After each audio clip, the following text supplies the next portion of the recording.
So kalau kita tengok pasal kesihatan mental ni, ada satu benda yang kita tak boleh lari.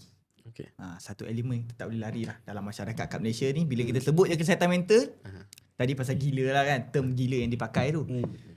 Macam mana pula dengan statistik kesihatan mental yang makin meningkat? Sebab kita tahu kesihatan mental ni dia mula jadi viral, mula dapat perhatian kerajaan, swasta, NGO ni waktu COVID-19 dulu kan.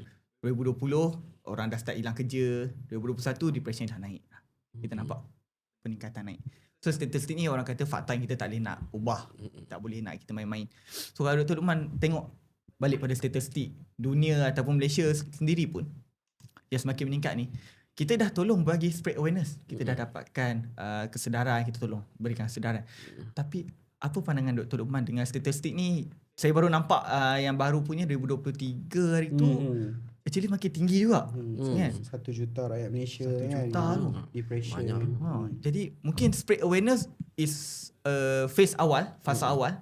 Apa lepas tu yang mungkin Dr. Luqman ada Betul. ada Next thought step lah. next step. Awareness dah ada, apa seterusnya?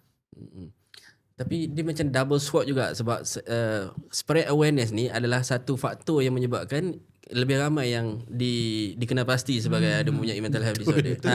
So double sword lah. Kita tahu yang so sebab tu kita nampak statistik tu meningkat sebab orang lebih cenderung untuk mendapatkan rawatan. Jadi tak boleh pandang negatif lah sebenarnya. Tak boleh sangat lah. Tapi betul.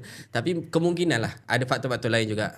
Mungkin seperti apa ni, kalau kita tengok sekolah makin apa ni aktif makin banyak orang apa ni burn out kalau ke tempat kerja. Jadi saya rasa step seterusnya adalah untuk prevention lah pula, sebab kita dah spread awareness. Kita kena spread how to prevent this.